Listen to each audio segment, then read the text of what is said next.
Drugs विरोधामध्ये मोठी कारवाई सध्या करणार आहे। चांगलं काम करणाऱ्या पोलिसांना पुरस्कृत करणार अशी माहिती मुख्यमंत्री देवेंद्र फडणवीस यांनी दिली। रुपाली चाकणकरांवरती कारवाई करून काही होणार नाही, इतर दोषींवरही कारवाई करा असं वक्तव्य विजय वडेट्टीवारांनी केलेलं आहे।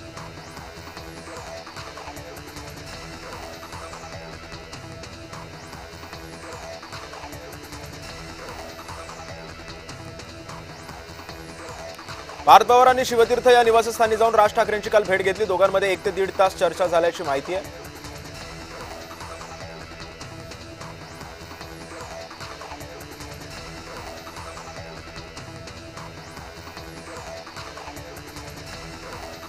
मुख्यमंत्री देवेंद्र फडणवीसांकडून पोलिसांचं अभिनंदन करण्यात आलंय। महाराष्ट्र नक्षलवाद संपुष्टात आलेला आहे। C-16 कमांडो यांना मेडल देणार आहेत असं वक्तव्य मुख्यमंत्र्यांनी केलं।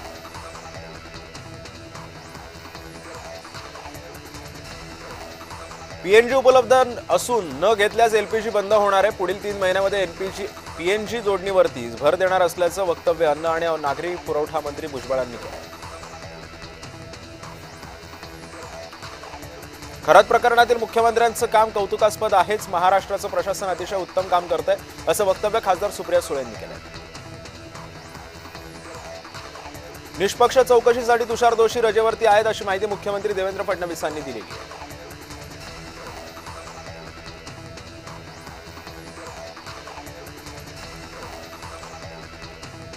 अशोक खरात प्रकरणामध्ये माजी मंत्री सुबोध सावजी यांना राष्ट्रपती द्रौपदी मुर्मू यांना पत्र त्यांनी लिहिलेलं आहे। भोंदू बाबा अशोक खरात हा स्वतः आत्महत्या करू शकतो किंवा त्याची हत्या केली जाईल अशी शंका त्यांनी उपस्थित केली। अशोक खरात यांनी खरं तर सांगितलं तर केंद्रातील आणि राज्यातील अनेक बडे अधिकारी आणि तसंच राजकीय नेते अडचणीत येण्याची शक्यता आहे असं सुबोध सावजी असं यांनी सांगितलं।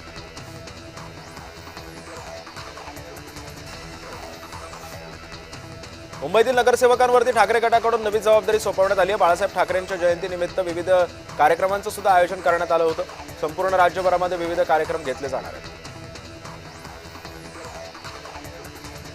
अमरावती जिल्हाधिकारी कार्यालयासमोर युवक काँग्रेसनं आंदोलन केलंय। थकीत अनुदान आदिवासी विद्यार्थ्यांच्या खात्यामध्ये तात्काळ जमा करावेत अशी मागणी यावेळी करण्यात आली आहे।